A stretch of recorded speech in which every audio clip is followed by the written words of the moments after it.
Here we go.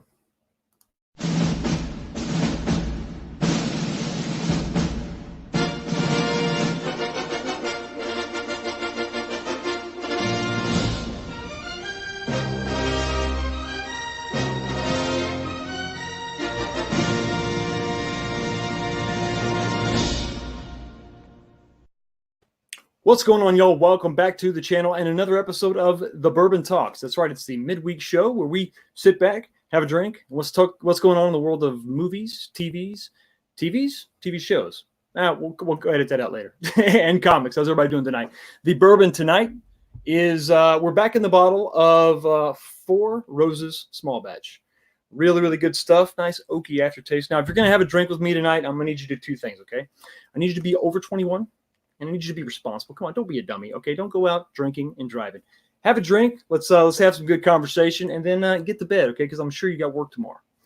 What is going on? Let me check the chat real quick. Let's say hi to everybody. Well, oh, my goodness, we have a few comments. It looks like Mary Mayhem has sent some people my way, and I do appreciate it. What is going on? Now, do something a little bit different tonight. We're going to have not a little contest. We're going to reward some people. I'm going to reward the first 5 people that have come into my little channel. So we're going to do Chat's Top 5. That's right. It's the top 5. The first 5 people that have chatted, that have commented. Okay. So let's see who those top 5 are. All right. Number 1, right off the bat, been here hours ago, 6:45, setting a high bar, setting a very high bar. So yes, you are the first. Congratulations.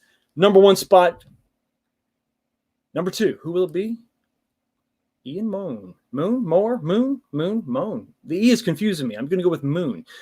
Yes, C-SPAN had a call in the show after the State of the Union address, and a lifelong Democrat of 77 years has disavowed the Democratic Party. My goodness. We'll get into that a little bit tonight.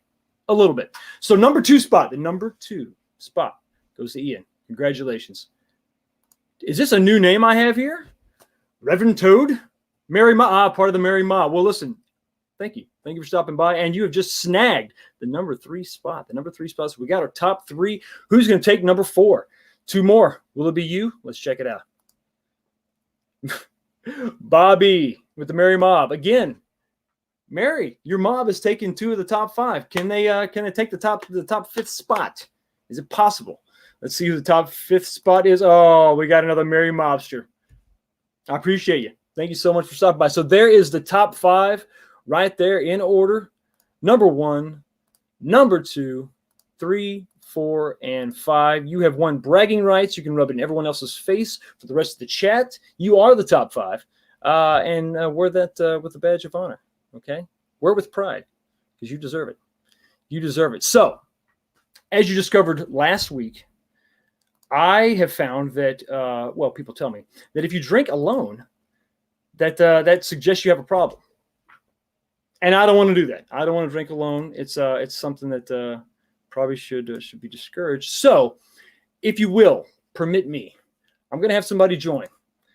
This is someone new. You have not seen this person before. Longtime supporter of my channel, of this channel. One of the very first with his foot in the door, helping me out with the comments, with the likes.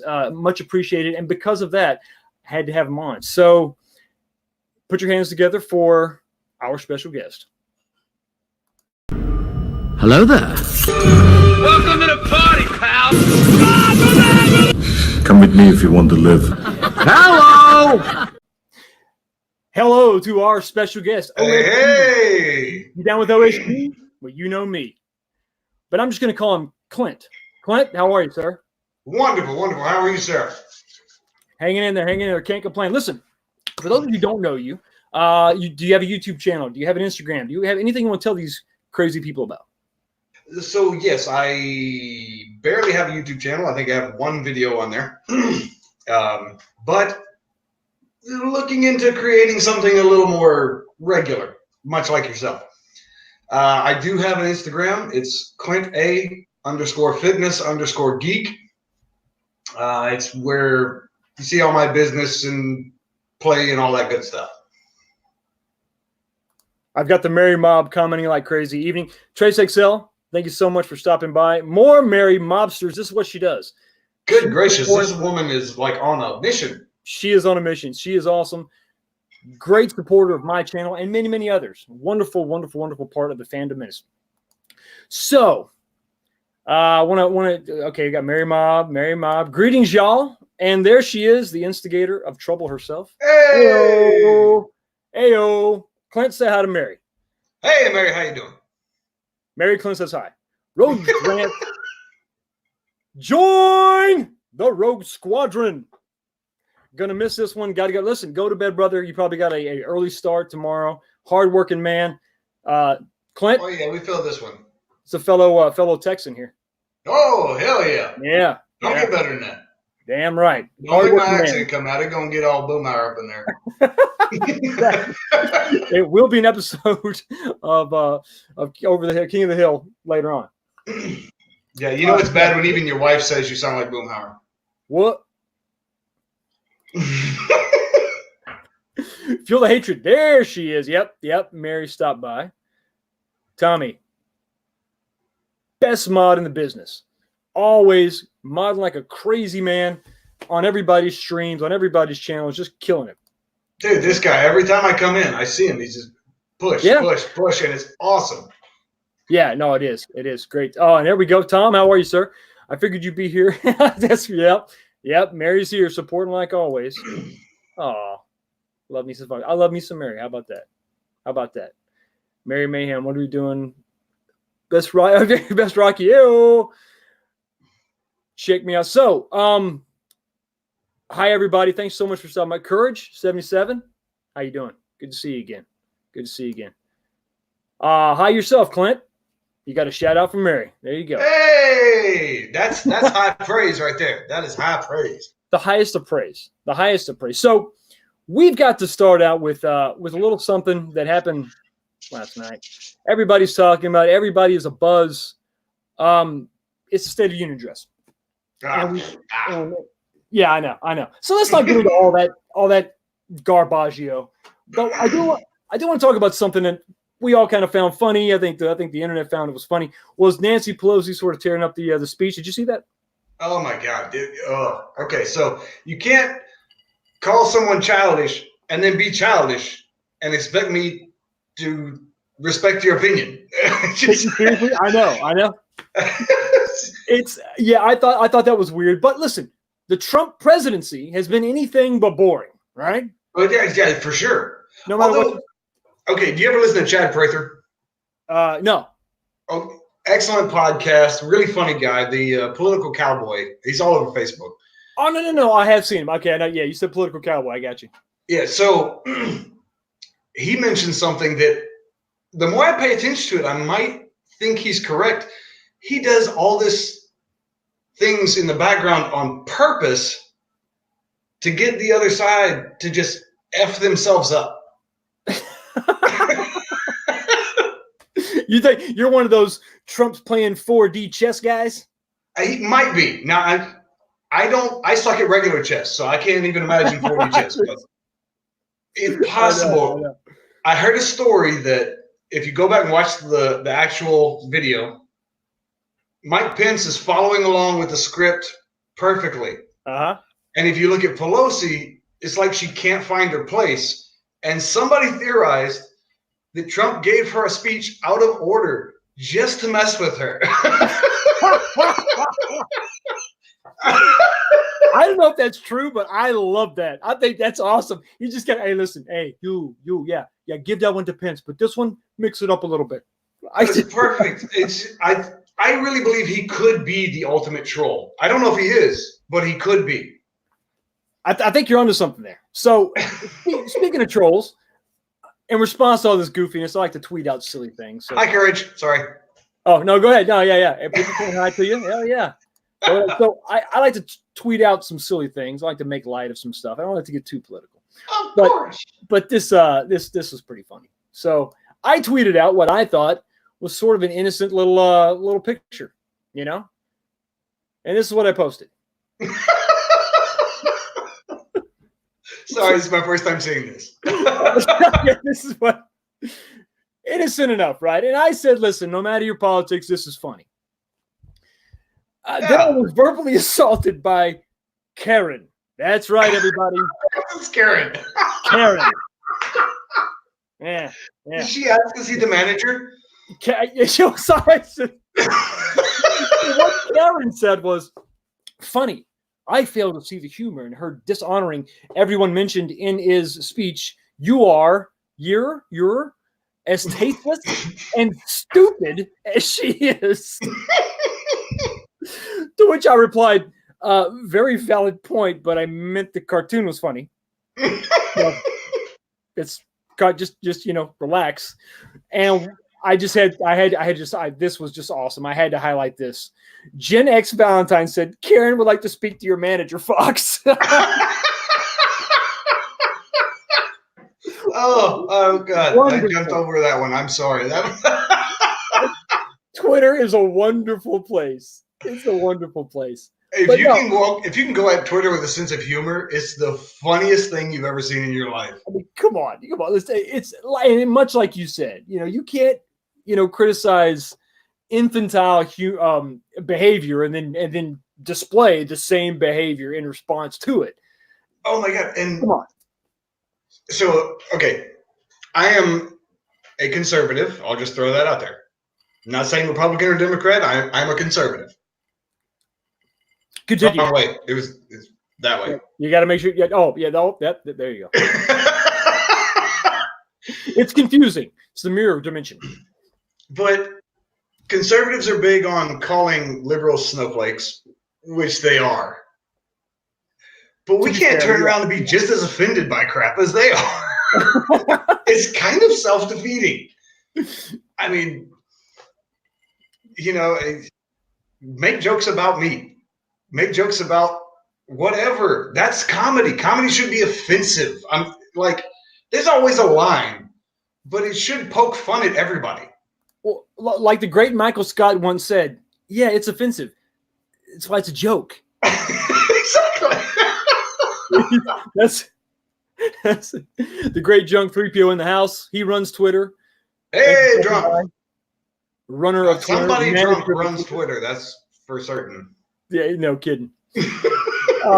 So this is a show where I talk about multiple things. I also talk about what I'm reading, and this is a very masculine show. This is I have my fake background. I'm drinking bourbon. I'm reading from leather-bound books, but I don't always read from books.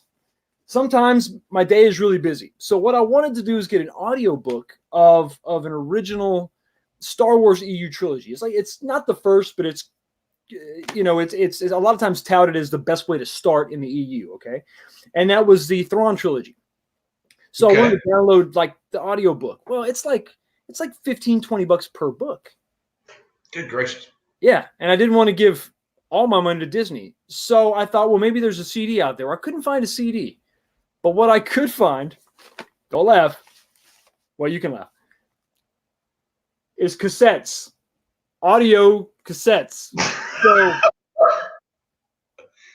what you're looking at, people, these are audio cassettes. So each book is made up of 2 tapes. For the kids out there, if you've seen Guardians of the Galaxy, that thing he has on his hip playing the muzak, yeah, that was a tape player, and this is a tape, a cassette tape. Now, I got to say, the artwork is really cool, and I don't know what the audio quality is going to be like. I actually do have a tape player. See, now that's cool because no one else does. Yeah, it's a portable one. To be fair, I bought it because I knew I was getting these. So check this. I got all this complete, right? I got these for $10.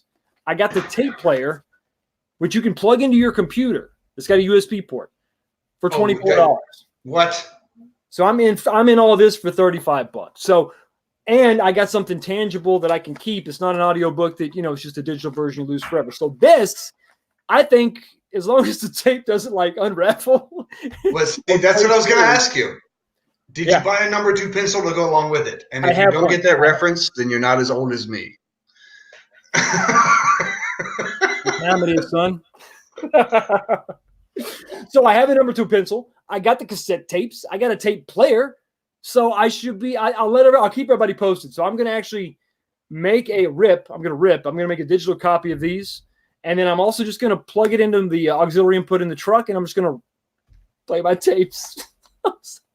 Dude, wait. Okay, so does the Walkman work by itself? Yes, it's battery powered, and you can just plug an aux cable into your radio, or you can actually plug into your computer and rip a copy. So in that case, just carry the Walkman, get you some acid wash jeans and some white high top sneakers. You're set. I like where your head's at. I like it. I need a big puffy vest, you know? Oh yeah, a jacket and a skateboard, like straight up Back to the Future. Yes, yes. I love it. I'm not lame. I'm just stupid. Ask Karen. Karen will tell you. I feel like I'm kind of alone. I mean, you're on my side. Do you think I'm stupid? No. Well, as my wife would put it, you're pretty. I'll take that. Just pat me on my head. Bless his little heart. Okay. Well, okay. So, what do you think should be done to Karen? All right. I know I'm getting off track here, but Karen, what should be done to Karen? I mean, come on. Karen. Okay, you've got two options with Karen. Mm-hmm. Either ignore her. Mm-hmm. That's no fun. That's mature. What else can we do? So usually people who make large paragraph comments like that, they think of themselves as highly intelligent and very rarely are. Yes, I agree. So my personal experience, my favorite response is to very carefully and eloquently write out a loquaciously verbose response that they probably won't even understand, but would blow their freaking minds, letting them know how stupid they actually are. That's much more fun. I don't want to give credence to Karen, but I'm going to be honest with you. Could you define verbose? Using many words. I think that Karen should be kicked off Twitter. That's what I think. Definitely. I'm cancel culture her all day long. But listen, we're splitting hairs here. I'm going to put my suggestion to the authority. The authority. She's always backstage. Daisy Ridley, do you think that we should kick Karen off of Twitter? Should we just get rid of her, boot her? Should we remove her from her home, put her on a life raft, push her out into the ocean, and just make her stay right in the middle? Daisy, what are your thoughts? Sure. Yeah. I love her. She's so agreeable. It's perfect. It's perfect. Yeah, see? It's perfect for everything. Done. I'm going to swat. We're swatting her now. Karen, we're coming for you. Look out. So you see what book I'm listening to. What are you reading anything in particular? Something you want to talk about? Actually, 2 seconds. He's coming back, folks. And while he's gone, I'm going to get to the chat. You're breaking. Yeah, he's breaking a little bit. Give him a break. He's working off a laptop webcam. Doing the best he can. Send Karen to body double. Yes. Ooh, I don't know if she's got the physique. We'll have to get Karen on camera. See if she can measure up to Elizabeth Warren. Yeah, drunk toothless grandma. That's a really hard one. Yahtzee. Yeah, a lot of people go for another look. I don't know, just something I've heard. I read it in Cosmo. Or any other magazine. Or any magazine that's ever been printed ever, yeah. Yeah. Sorry. I'm sorry. What are you reading? Okay, so this is what I'm reading. Extreme Ownership. Here we go. It's by fingers. Okay, Jocko Willink and Leif Babin. Outstanding. What's it about?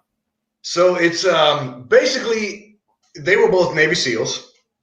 So Jocko and Leif were Chris Kyle's commanders, or really? squad leaders.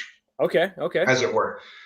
But it's their take on leadership and how it should be applied to everyday life, business life, so forth and so on. Actually, my boss bought me this book because we're both reading it. We're part of a small business and we're trying to grow it, obviously. But in that is leadership, mentorship, you know. Awesome. So does that mean it's a good read? You think people should pick it up? Very good read, but it's kind of like a combination between, you know, those sermons when you were a kid and it would step on your toes, but for a good reason. Yeah. Combination between that and getting kicked in the balls. Okay, good. Yeah. Good. So it's a message that leaves you limping after. It's wonderful. Yeah, no, very good read, very good book, very good advice. But I mean, it's not. You don't want to read it unless you want to take a good hard look at yourself. Well, and listen, I think that everybody should, right? There should always be Very a much point so. in your life when you, or really during your week, right, month, whatever, when you step back and take a look at yourself, especially on Twitter. Karen should take a look at herself. Karen should take a look at herself, a long, hard look. And the fact that she doesn't have a picture, or even like a picture of her or anything, it's just a K? Come on, Karen. K doesn't obviously doesn't stand for creative. Thank you, everybody. Thank you. Wonderful. Yeah. Well, I mean, if she's from the Mortal Kombat universe, maybe. Yeah. Well, that's kind of what I was going. Yeah. Mortal Kombat. Very nice. Very nice. She said, wait, let me go up to. Who the hell is Karen? Karen listen, she is the Twitter presence, all right, that you don't even see coming. She's like the sucker punch, okay? All right, she's like the roofie, okay? And and you don't want to be part of that one, okay? Just say it. Karen's a roofie. Why things I didn't think I'd be saying. Karen's a roofie. We're just gonna mark that down. Ooh. All right, moving on. You're gonna make me spit my bourbon, man. Come on. Oh, listen, party foul. That's my bad. Okay. The kids in the chat are asking. I tagged this stream. I can't do any false advertising. Have you seen the Birds of Prey TV spot? I think it's actually a fight scene. Have you seen that one yet? Or what have you seen about Birds of Prey? Hello? I would. Oh, Can wow. I just take a pitchfork and jab it in my eyes? It was so bad. I thought you were frozen. Clint's trying to put the words together. My God. No, that's pretty much my response to Birds of Prey. Is just. Well, let's watch. It's been around for a while. I say a while, a few days. The fight scene. I think it's actually entitled "Hair Clip." Let's watch this hair clip. I know. I'm kidding.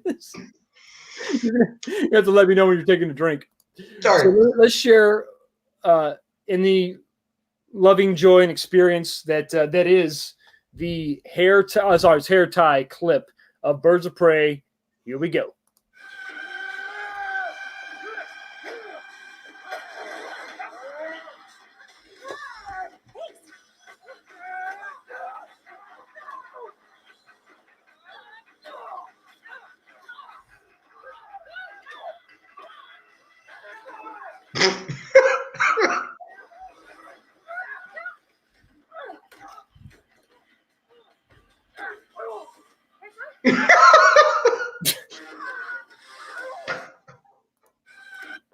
So, I mean,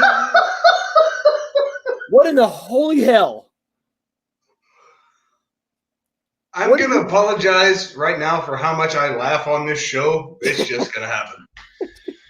Let it flow, brother. Let it flow. What's your takeaway after watching that? Someone who hasn't seen it before. So I've got, let's say, a few comments / questions. Have you ever seen a 110-pound mass bash up against a 200-pound mass? Yeah, the 200-pound mass just goes like that, right? Yeah, exactly. Perfectly. That's exactly what happens, especially when the 110-pound mass is on wheels. Yeah. Also, that one chick looked like she went, and the guy just went flying. I mean, honestly, what is it that does it look like anything you'd want to watch? No, I think it looked like the people who made Suicide Squad said, how can we make this worse?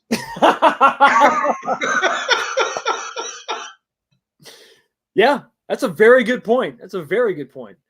And you got the look and the feel and the design of Suicide Squad, continuing with the Harley Quinn, which from their standpoint, I get that, but instead of correcting the things they did wrong, they just dove headfirst freaking into it. Just like, let's be retarded. We got Stig Kenobi in the chat, the master of the video.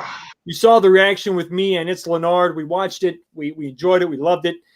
He's got a good take. It looked like cosplay putting on a show on the fly. Yeah, just like, hey, everybody happens to be together. Let's have a fight scene.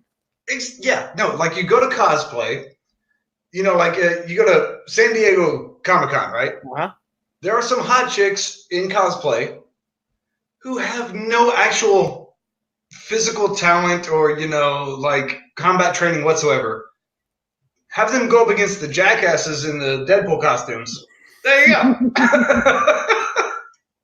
Yeah, that's awesome. This is cool. It's great with a home camera.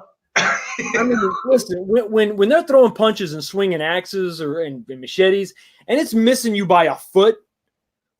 I mean, come on, when you're exactly right. When a 100-pound woman on roller skates hits you, and you don't just like knock over or trip, you fly out of the scene. I mean, you're off camera. You're just being propelled. It's so unbelievable. I mean, yes, a lot of it is unbelievable. It is comic books. That's fine. But these women have no superpowers. I mean, some of them I think have some, but Harley Quinn has nothing but roller skates and a hammer and a weird accent. Yeah, I mean, okay, you go a little above and beyond natural because it's a comic book movie. I get it. But like I said, Harley Quinn has no superpowers, no super strength, no anything. And I'm sorry, I'm not the biggest dude in the world. I'm right at 6 foot tall, 190 pounds. If a 110-pound girl runs into me at full speed, I'm not even going to shift my weight. It's just, I mean, to show me Superman flying, yes, a man can't fly. It's unrealistic. But he's an alien from Krypton. You're doing it in a way that makes sense, There's reasoning there. Even if it's silly reasoning, it's reasoning. Batman's the peak of physical human condition, right? So he's beating up guys, but you buy into it, right? Well, and, like in some of the comics, he's not drawn this way, but like if you look at his generally accepted stats, he's a huge dude. Yes. And like I said, highly trained, motivated by this jacked up psyche, which anybody who knows anything about psychiatry knows that can really change your physical capability. You know what I mean? Yeah. And so it's like, okay, is it a little over the top? Yes. Is it completely unbelievable? No. But this stuff is just like, it's just, I want girl power to be a thing, so I'm going to make it a thing. And women are the most badass creatures in the world. They have a strength that we can never touch. Thank you. But not like that. No. So let me ask you, did you see Wonder Woman? I did. And see, one of the things I loved about Wonder Woman was she was supernatural in her strength and speed and things of that nature. But she maintained a vulnerability. I can't talk. Vulnerability. Yes, exactly. In her innocence or her belief in good. But that actually fueled her character arc and fueled her passion. Mm-hmm. And I think that's a part of women's strength that we overlook in this whole anti-toxic masculinity, modern woke culture is a woman's strength comes from her vulnerability, from her softness, from her heart. So a man may be physically stronger, but a woman can withstand so much more. Oh yeah, and you miss that when you do crap like this. I think it's a really valid point. I think you're exactly right. I mean, women can go through things that men would just crumble under. Mm-hmm. Pressures that are Maybe it's more emotional, psychological, whatever. But I mean, I'm just going to tell you right now, I ain't squeezing a kid out of me. It's not going to happen. I'm going to curl up, cry like a baby. I won't make it. The kid will be fine. I'll be just, oh, he's done, He's just saying, no, you're physically fine. No, I'm dead. No, I'm dead. You're breathing. You're fine. No, I'm not going to pull through. It's like Padme. He's lost the will to live. Exactly. He's child through his urethra. It's like oh God. RC from the NYC, what's up? Action scene looks like it came from a 90s syndicated weekend action show. That's a good point. You remember those 90s superhero shows, right? I was actually seriously thinking about the Power Rangers. Yeah. I mean, when she goes to kick the one guy in the leg and he doesn't trip, he like does a double flip forward. It's so exaggerated. It's not physics whatsoever. No. But listen, I said, hold my beer. We got this. The colors used in that movie. Yeah, and that's another thing. It makes it so. It's almost like when they were making some of those original comic book movies back in the late 90s, and they were the Ang Lee's Hulk movie comes to mind, where he literally tried to make it look like comic book panels. Yeah. It was too much of a literal translation. I think you need to adapt the comic book when you make it. Don't just do a literal, throw it up on screen. It was cartoonish. It was ridiculous. Okay. Excuse me. Give me 2 seconds. I'll be right back. No problem. Let's get back to the chat while he is going to get something. The colors used in that movie, we talked about that. Really, really odd color choices. It's very cartoonish. It's unrealistic, to say the least. One of the fighters has time to attack her hair. I know. Listen, I mean, I think the whole thing's bad, and we could be missing a point. Maybe they all drink a super serum before that scene happens, and that's why they can kick people and they can just fly out off screen. I seriously doubt that. It's pretty silly to say the least. But listen, even if that were the case, it doesn't come off as believable. It looks ridiculous. I mean, these people are getting kicked in the shin, but flipping forward 4 times. I mean, what are you doing? And you put this out. I mean, they put this clip out there. You think that that's going to entice people and bring people in? Sad. Yeah, even cosplay. You know why cosplayers are better, Trace XL? Because they care. They care enough to make the suits themselves. They make those costumes many times themselves, handmade stuff, and then they spend their money to fly there and the hotels to stay there and the rental cars to travel when they get there. All these things because they are passionate about what it is they do. According to my information, this was the best scene in the movie. And yes, this is Suicide. If that's the best scene, we have a massive, major, huge problem if that's the best scene in this movie. Now, Clint, I'm glad you came back, but we have reached the 33-minute mark. So that means that this week it is time for something new, another new segment. And it is this week's Manly Moment. Manly Moment.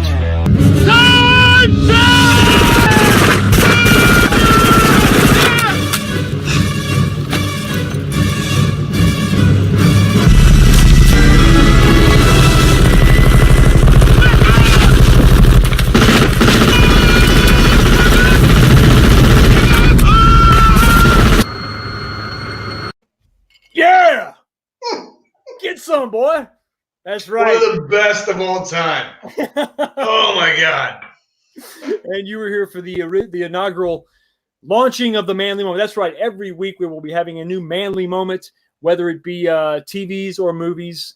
So, America, YouTube, you're welcome. And that's beautiful.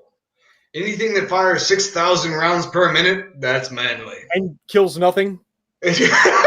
But it chopped down a whole freaking rainforest. So it made a nice clearing for a football game they can play later or something. It's just not laid all that down nice. Ultimate frisbee or something. Yeah, they shot the Predator one time. Yeah, the little Kim Light blood. And for those of you who don't know, I am prior service. Clint is also prior service. So that holds a special place in my heart and his as well. Oh, very much so. So, quick question. Yes. The minigun shown in that wonderful manly clip of Predator is 7.62, right?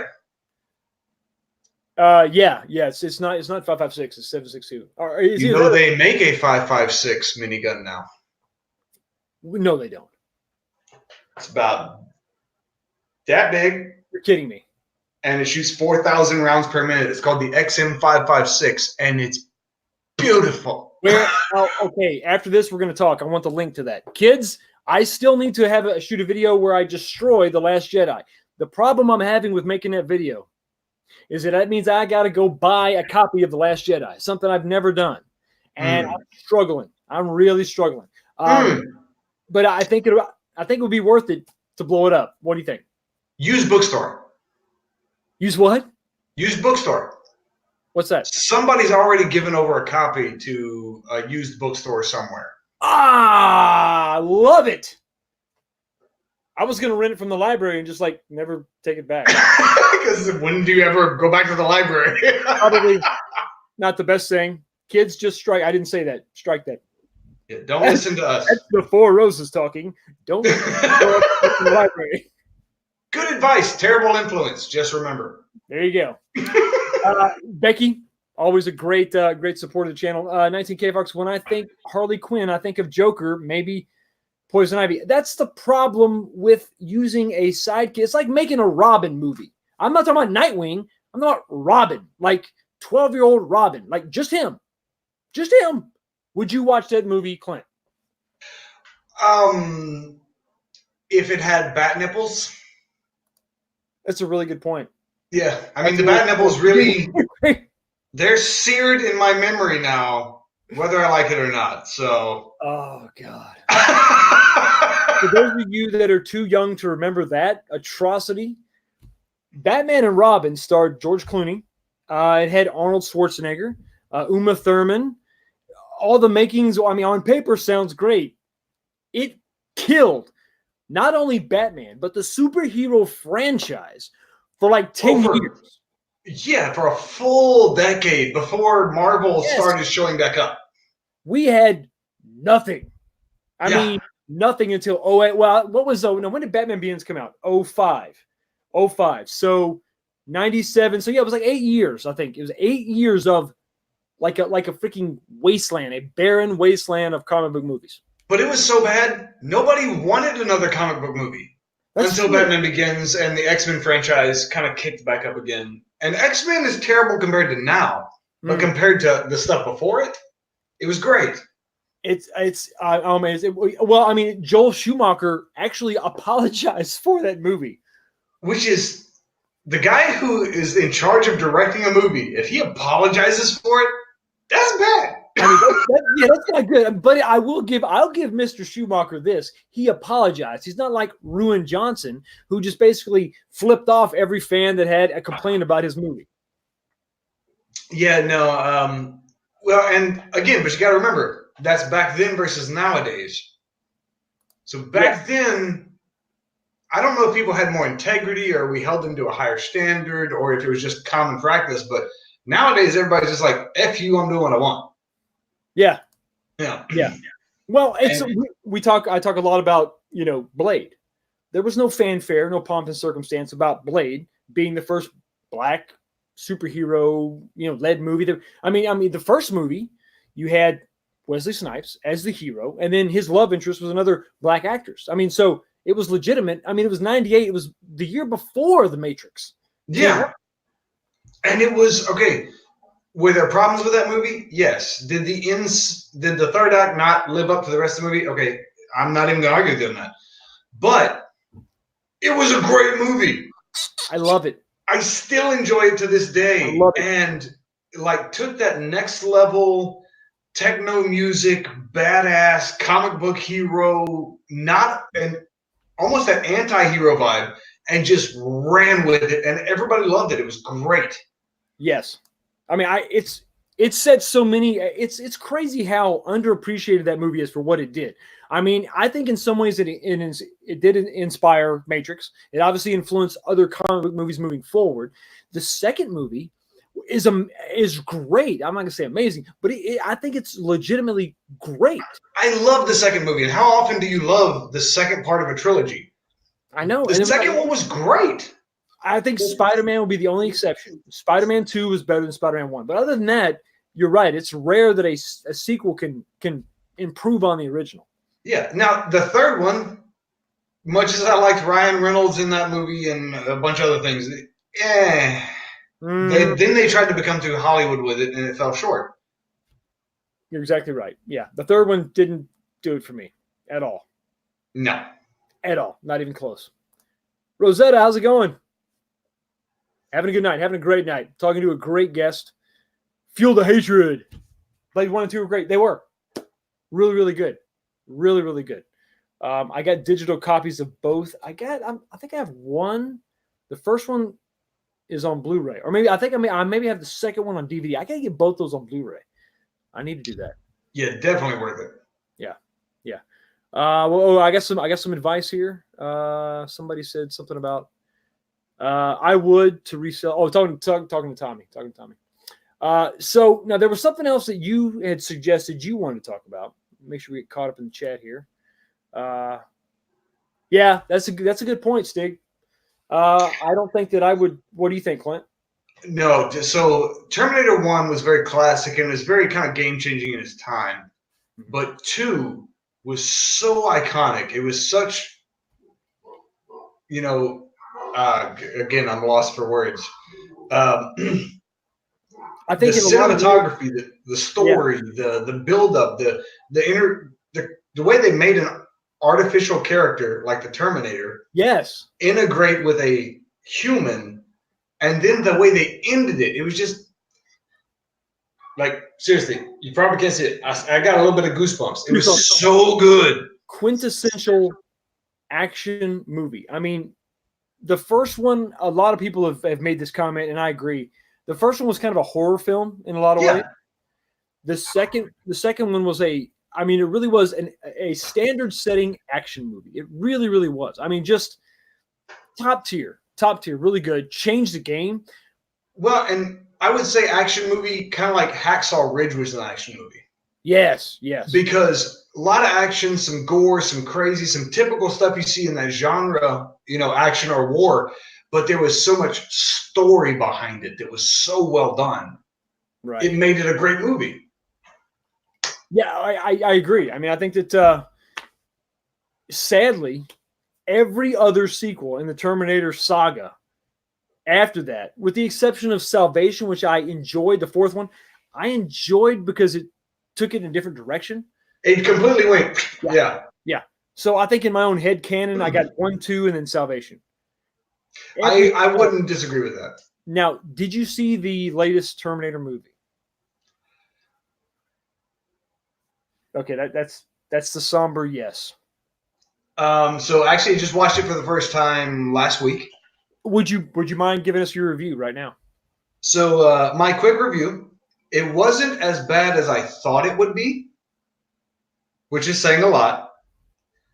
And there were certain parts that were great. Linda Hamilton picked right back up with Sarah Connor perfectly, and completely believable badass. I loved the idea of the Liquid Terminator and the T-800 working as a pair. Great concept. Other than that, no, it's pretty terrible. What did you think? And it's rare that I'm shocked. Not that I'm a movie expert, but I see a lot of movies. I see a new movie every week. I was shocked when they just up and freaking kill John Connor in the first 2 minutes of the movie. And it's funny because I know that this is like apparently it's a current Hollywood thing to where you're just gonna say F the past, we're gonna reset everything. Yeah, Star Wars was famous for it, just like you just got to let go of the past or whatever it was, right? Yeah, let it die, kill it if you have to. Exactly. And to a degree, I get that, but it can be done well. Mm-hmm. I think one of the geniuses of Days of Future Past from X-Men was they went back in time because of a future time to correct this wrong that had led them to a terrible place, but that also gave them the ability to correct all the mistakes of the past from the first 3 X-Men movies that turned out not great. Yeah. While still maintaining the characters and the general storyline and all that. Sure. Whereas, okay, they survive, and then a week later, you just freaking murder John Connor. It's like, could he not have grown old and happy? I don't understand the whole point of doing that. I mean, it sort of negates what happened in the second movie. Completely. Well, and not only that, all you're doing is really tripping with the timeline theories. Yeah, it's so convoluted now. Who the hell can keep up? You can't, and I think that's the point, is they realized you can't follow that loop enough to keep up with it, that we're just going to do what we want. The hardest thing in the world, I think, for Hollywood to do is to recognize this franchise is done. I mean, I think you had Terminator 1, Terminator 2, I think Terminator Salvation, okay? But honestly, I think you say, listen, we can't do any more with that unless you reboot it, which I don't want to see. No. You've reached a point where I think it was great. Let's put it in a vault. Let's come out with box sets and Blu-rays and special edition releases, but exactly, let's not make another one. Well, and see, I think you're dead on the nail there, because most of Hollywood is only seeing potential dollar signs, right? Mm-hmm. They don't know anything about the fandom. They don't know anything about the actual culture. They don't know anything about how average people just go see movies that look interesting. Right, exactly. They're like, here's a potential for a bag of money. Let me go after it. F the results. Yeah, exactly. Kryptonian, me and my buddy nearly got thrown out of the theater after seeing them kill John Connor.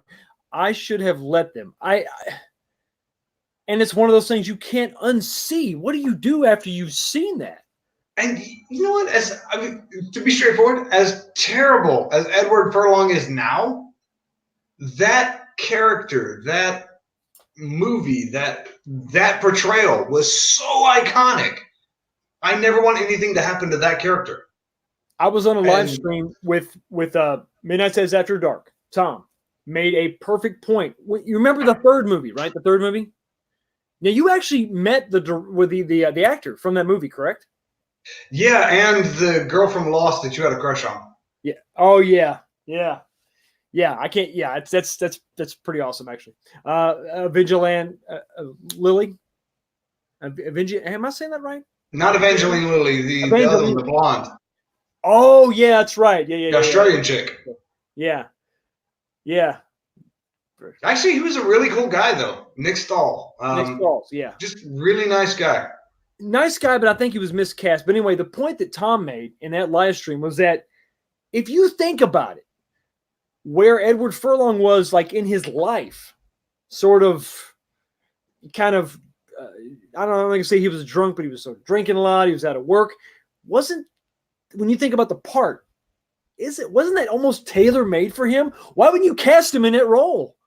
And that's a very valid point, because he was supposed to be this wayward. Now, granted, someone who's wayward in real life may be impossible to actually film and direct. True. That's a good point. Yeah.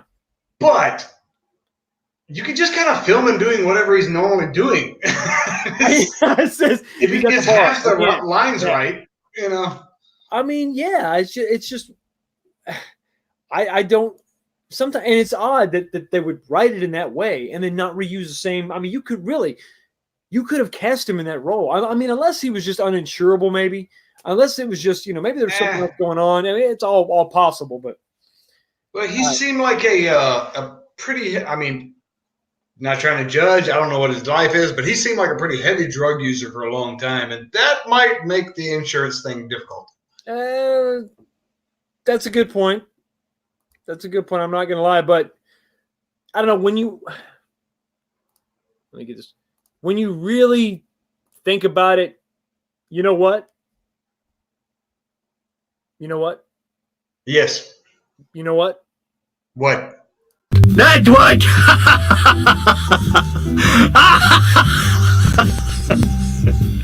That's what.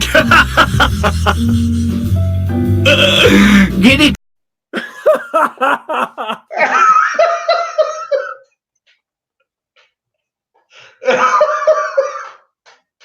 Okay. How many of you jackasses actually grew up watching Space Ghost Coast to Coast? That was the funniest thing ever. Oh my God. Oh, God. That was so awesome. Another great God, we could do a whole live stream about that show. About Space Ghost Coast to Coast. I'm sorry, I had to get you. I knew you were coming on. I'm like, you know what? I know what's gonna get him. I know what's gonna get him. I know what's gonna just tear him up. And I knew it. I had to clip it. I had to. I thought you were gonna bite. I thought you were gonna go for it. You were like, yeah, go ahead. Yeah, okay. What do you mean? Oh my God. I got him. Oh, yeah. They could have just had JC be the father of the girl in the movie and have him sacrifice himself to save her at the end.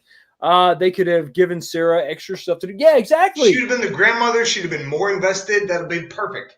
Right. Keep him around. And, yeah, he could have been – his daughter could have been the new savior of the world, you know? Yeah. Oh, let me ask you this. What do you think about that scene where the Gabriella or whatever was in the future and she had the cornrows? You ever seen someone who's obviously not hood trying to be hood? Girl, you ain't street. Okay, so I'm not hood, but I am redneck, and that ain't much different, really. Yeah. It's just different styles, right? You know, And when someone walks up to you and tries to be hard, and you're just like, nah. it's not working. It's not working. You're not pulling it off. It's not going your way. You should just put this down. Stop. I know you're trying, and I give you like a little respect for that, but if you don't back up now, just step away. Generation Productions, great to see you, man. Thanks for stopping by. Always Hey, say hi hey. in the chats. Good guy. I hate to say it. I think we got us a Sith in the chat. Hail Damajanai. Hey! And so good to see you. I know I'm kind of behind. I hope you're still in the chat. Listen, Damajanai is a great guy. I've streamed several times with him. Really good guy. Great channel. Good people. Bought one of his shirts. Check him out. Yeah, so if I can give a little bit of advice to everyone on here, check out everyone on this chat. They seem awesome. I love them. Like I've never jumped onto anything, and there's 30 comments before we even start. Listen, everybody here, and we don't agree on everything, and that's cool. Everybody in this chat, and most of the people that swing by my channel are some of the greatest people out there. They just want to spitball ideas, have fun, talk about silliness, talk about some of the outrageous stuff going on, and this is the reason why I started my channel, to be able to talk about this stuff and bounce it off each other and have fun. And you know what? I know that's something me and you have talked about before, and I love it because a lot of people get on YouTube to try to be famous, to try to get a big thing. And of course, if that happens, cool, whatever. Sure. But I know you did it just for the enjoyment of doing it and for connecting with people who have that same kind of nerd niche that you do. And because honestly, day-to-day life, especially as an adult, that's not easy to find. It's really not. And yeah, I mean, when you're in your 40s, not a lot of people want to talk about Star Wars. Just say. And you know what? It's because they made themselves grow up too much. Exactly. I'm going to take care of my responsibilities. I've got 4 kids. I'm going to raise them. I'm going to do well. I'm going to go to my job. I'm going to rock and roll. But I'm going to be stupid as long as possible because it's fun. Exactly. You got to be able to turn your brain off at some point. You know, yeah, exactly. Have fun. Because yeah, I mean, life wears you down sometimes. And this is I think for me, it's a great outlet. And everybody commenting, I mean, it's nothing but a blessing. Loving it. So the last thing I want to talk about with you, because Jim, you brought it up. You brought this up. And I know you're passionate about this. After Endgame, what do we do? Where are we going? Well, Disney Plus just dropped that trailer. So why don't we watch it? And let's speculate on what we think is in the future for Marvel in general, and in this case, Disney. Oh, yeah, there we go. Yes. Damn, Skippy. So let's take a look at this trailer, and then let's talk about it. And here we go.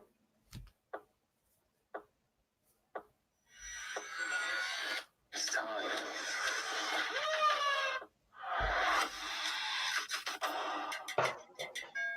Wanda, welcome home. Vision residents.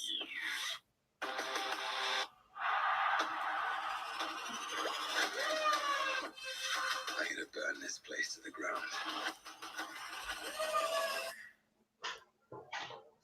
Yeah, boy. So I think, if nothing else, is very interesting. So I will say this. After Endgame, with all the announcements of the new movies and new shows and things coming out, I haven't been excited about anything. Yeah. That trailer, not in every way, but in some ways, got me that old school Marvel excited. It did. It did. Especially with Falcon and the Winter Soldier.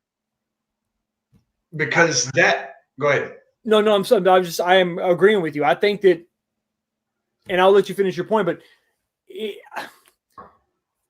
and it's not even so much, I guess, quote unquote nostalgia, because this franchise isn't that old. There's something about seeing those actors back in those roles that just interests me. But I'm sorry, go ahead and finish your point. Well, so especially with Falcon and the Winter Soldier. Right. Those two characters in those two roles. Okay, so Cap is obviously my favorite. But it's not because of some superficial thing. It's because of the deep story behind it. Who he was, what he dealt with, his character that transferred from when he was small to when he was a superhero. It didn't matter. The character is what I loved. Yeah. And Falcon and Winter Soldier both dealt with some terrible things, but still within those terrible things worked to be the best version of themselves, to become the men they are. Sure. Not that much different than Cap. Obviously three very different characters, but the backstory is very similar. And so for what that trailer looks like, I will give that caveat. It's like they carried on not only the characters that the Falcon and Winter Soldier had, but also hopefully some of that interaction they had in like Civil War, where they were both fighting Spider-Man, and some of their interactions were just funny. You know what I mean? So it's like if they can carry that over and then even bring Baron Zemo over, it's just like that feels like a continuation of Civil War. That's an excellent point, because I saw him in the scene. I'm thinking, okay, how is that going to play in? Did he escape? Is he now a bad guy that they have to fight? I don't know. Some people didn't like Civil War for whatever reason. I loved Civil War. Captain America 1 was good. It's good. But It's good. Yeah. Slightly above average, right? But man, Winter Soldier and Civil War. I just think that those two movies are just. Winter Soldier was like a perfect spy movie mixed in with a superhero movie. Yeah. And you take the characters and the commentary, and I will say this: one of the problems that a lot of movies, maybe even Birds of Prey, are dealing with is they're taking a social commentary and they're trying to force it down your throat. No. Yes. You can include a good social commentary into a movie where it is easy to spot, but it doesn't feel forced down your throat. I have no clue how to do that. I'm not in the movies. Right. But I have seen movies, Captain America. It was a discussion on government overreach and fear versus freedom, which is one of my favorite lines of all time in a movie, being the patriot that I am. But that was obvious. You could not deny what they were saying, but it didn't feel shoved down your throat. It felt like part of the movie. Yes. And so if they can continue with that, if they can roll with it and then continue that character development, I think it's what freaking awesome. I think what you're referring to is subtlety and nuance. I mean, you're right. Yeah. Cap could have seemed like a snowflake or a liberal when he spoke about, that's not freedom, that's fear. But he did it in a way, he was coming from a place of, the ultimate patriot, gave his life for his country. He lived through the crash, but he thought he was dying. Yeah. He existed and knew in a time. There's a disconnect, and myself, I'm included in this as well. The men and women that fought and died for what we have now had a different ideal in their head of what they thought thought freedom was, and some of that has been misconstrued or used in a way to seize control, and I get that for the most part, but you don't fight for perfection. You fight for the space, the zone in which freedom can just live, and it is whatever it is. It's not pretty. It doesn't always work out the way we want it to, but you, others, I think will feel the same way, that I didn't fight for my America. I fought for America to be what America's going to be. I'll stand on a wall and y'all figure it out. And that's the thing is, and even me and you may not agree on everything the same, right? Even though we have very similar backgrounds and so forth and so on. But I fought for an America where a NFL player can kneel. Now, he's still an asshole, but he can kneel. But I also fought for an America to where if something is pushing us to lose that freedom, violence all day long. All day long. And it's because freedom is not safe. Freedom is actually very unsafe. It's very scary. It's very violent. But that's the beauty of it, is you have the ability to make it whatever it can be. Mm-hmm. And so that's one of the reasons I love Cap so much, is and I love the way that the MCU portrayed him, is because he wasn't as clean cut and true as he was. He wasn't perfectly clean cut and true. He had his demons. He had his regrets. He had, like in Civil War, he said, yeah, we did some pretty terrible things, but it's so people could live free. We fought for the blank page. Yeah. I'm not fighting for my story or your story or his story or that guy's story. I'm fighting for the blank page that you have the freedom to write your story on. And that's the biggest thing, is you and the men and women that I fought with, and that still, not to take a serious turn, but still fight with me to this day.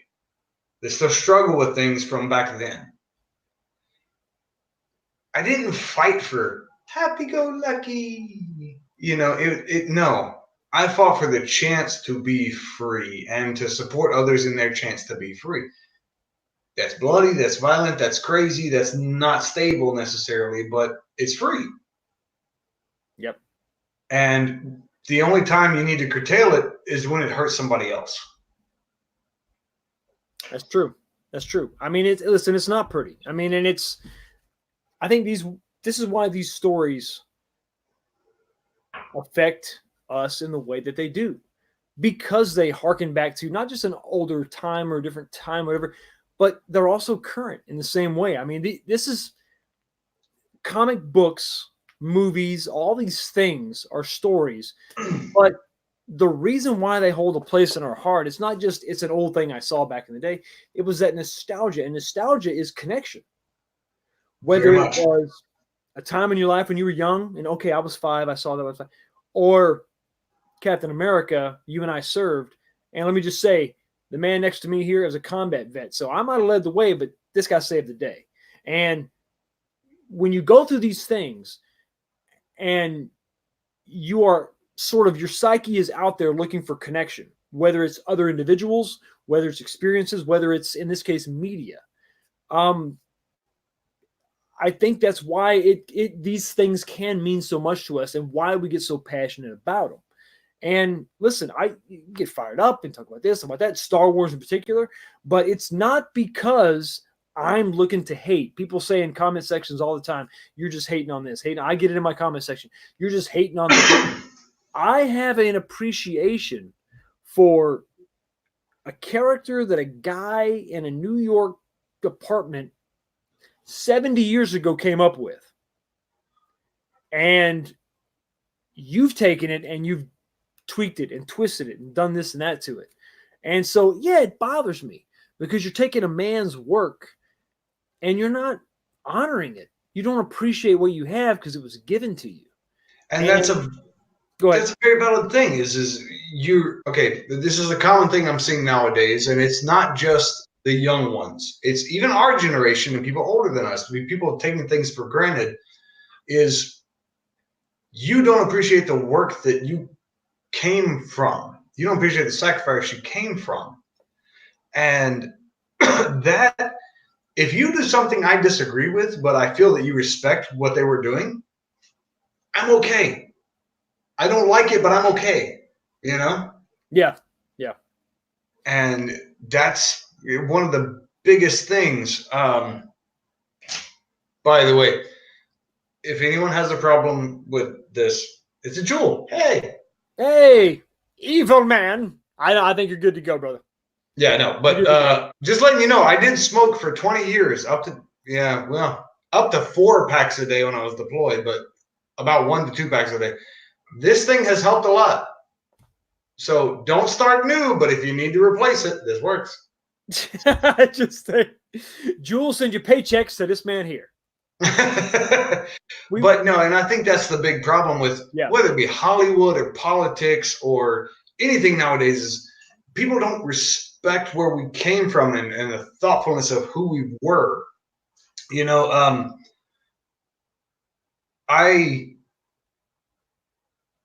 one of the biggest reasons I look hard on myself is because I madly respect my father, who also looked very hardly on himself. Great man, but he was very hard on the way he looked at himself because he wanted to be the best he could be. And, you know, it's like, that's what I want to pass on to my kids is, yes, be the best you can be and enjoy life and try things I wouldn't necessarily try, but just be real with yourself. Be hard on yourself so that you can be the best possible version of you, you know? I think that goes back to something we said earlier about criticizing, looking at yourself, focus at yourself, look at who you are. And I know we could be kind of getting off on a tangent. There's been some really good comments in the comment section. We've had Stig saying that, Falcon isn't enhanced. How can you throw the shield that way? What do you think? So I think that Falcon, okay, for one, there's a slight suspension of disbelief because, again, you're dealing comic books. Sure. But you're also dealing with vibranium, which, in all honesty, in Cap's hands should have been more destructive than it was. True. So you've got that little bit of leeway there. But also Falcon, I think, is not necessarily to the degree of the Punisher or Batman, but he's really high up there on the capability of human physical capability. Yes. I think I said that twice. But you know what I mean. Yeah, capable capability. Sure. Yeah. You know what I mean. Yeah. I don't have to make sense. I'm drinking bourbon. Exactly. I'm out of ice. Crap. And I wanted to say a special thank you to Michael Brent, always in the chat, always out there supporting the show. Thank you so much. I'm curious to see what Marvel does. Bring in these characters, Supreme, the Squadron Supreme, Captain Britain. I'm curious to see what they can. I mean, now that Cap is absent in the world, what rises to fill that void? So I did hear a theory that they're going to bring in not the Iron Patriot. Which we've seen that in Captain America. Iron Man 3. We saw that. Who was the jackass that took over Cap's spot? I feel like such a noob right now. No. I know who you're talking about, and I forget. Chad, help us out. I know who you're talking about. They had this sort of faux Captain America. Captain America. Yeah. Yeah. And I've heard rumors that he's going to be in the U.S. Agent. That's who it was. U.S. Agent. Thank you. Thanks, Trace. Appreciate it. You the man, Trace. But yeah, I've heard that he's going to be in the Falcon and Winter Soldier series. So they may be doing something where it's like, okay, because of the government trying to intervene with the Sokovia Accords and all that, they're trying to make their own Captain America. Yes. And it doesn't work out because Falcon is Cap, or has taken the mantle of Cap, because Falcon is, I don't want to say the most like Cap. Well, I guess that's probably my biggest question to you. You are, I mean, I was always Iron Man, Robert Downey Jr., Tony Stark. That was my guy. You have always been Captain America from day one. You've been one of the biggest Captain America fans that I know out there. When he passed the shield to Falcon, do you feel that it should have gone to Bucky? So I think in some ways, Bucky earned it because he was there with him for so long and he was so close to him. But I think the biggest difference between Bucky and Sam was one of the defining characteristics of Cap is, as much as he questioned himself, his resolve and his conscience they never wavered from the same place.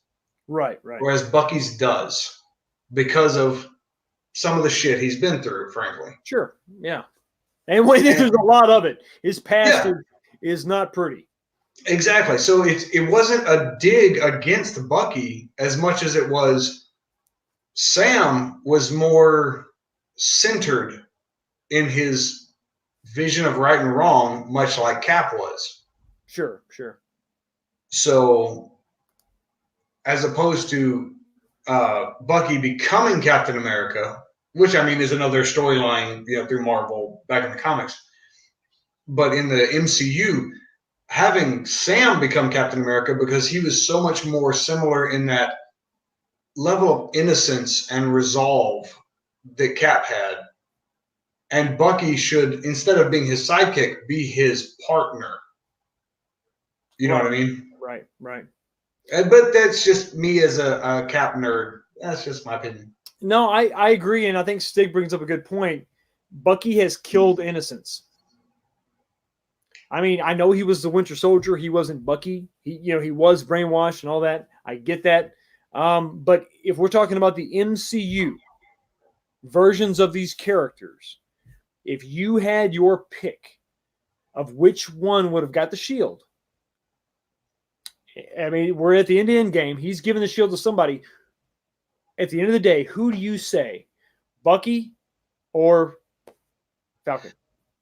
It had taken me weeks to decide that question, but I think I would have gone with Sam, with Falcon. It's because of what I said earlier. Because if you watch their interaction in Civil War, in Winter Soldier and then Civil War, Sam was a very human version of Cap.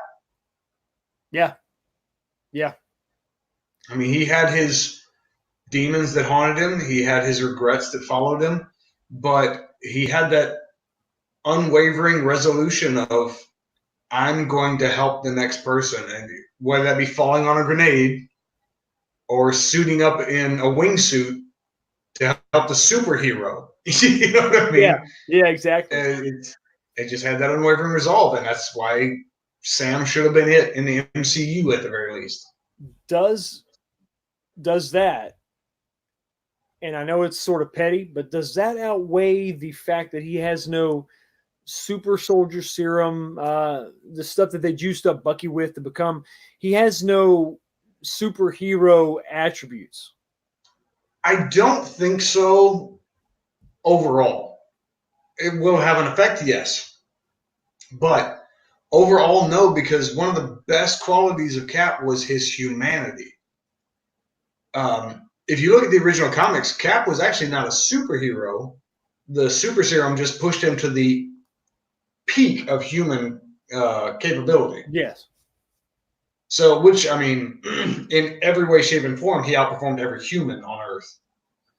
Yes. But it's not that he was superhuman in a lot of ways. It's that he was the ultimate human. Yeah. And so I think it works perfectly. What do you think about Grego's comment right here? I wonder if Steve gave it to Sam because he didn't think Bucky was at a place where he could believe in himself enough after what he'd been through to take on what Captain America stands for. I think that's a beautifully wise comment. Well, it's beautifully tragic, honestly, because in nowadays day and age where we have so many combat veterans coming back,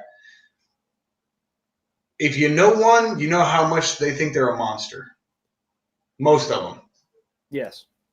And that's not necessarily a great place to be if you have to hold that level of responsibility. And I think Bucky was very portrayed in the same way, where he understands there was some kind of difference between the Winter Soldier and who he chooses to be because of the mind manipulation and the hypnosis and all those other things. But being willing to fight and being ready to take a mantle are two very different things. You know. I agree. I like the White Wolf analogy. Or, very much so.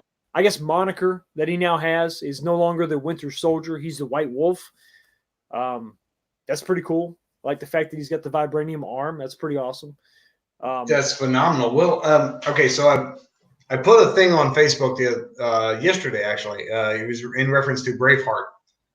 But I know you'll agree with this. And one of the things I said was toxic masculinity is not a thing. Because what is toxic is not masculine. A man understands the difference between, well, how did I say it? Basically, violence is not something you want. But the ability to be, a man understands that masculinity is the ability to protect what is good and wise and beautiful. And only when he has to is violent to protect what is good and wise and beautiful. And that violence and that intensity and that toxic masculinity is not toxic because it's only used to protect those things. Yeah. No, I agree 100%. I mean, but you know what? That's what.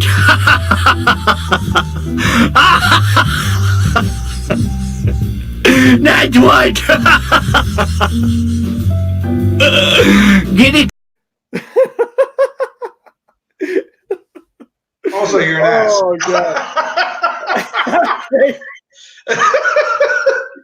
We've had a lot of fun here. We've had a lot of great conversation. I want to thank every single one of you. Man, there were so many comments. Yeah, here we go. I dig it, Frank. There we go. Look at that. Love you. It's awesome. Giving my man some love here. Yes. I gotta say, we've got some show back as one. I know we got some other Fox hands. We got some other vets. Hey, maybe Fox hands.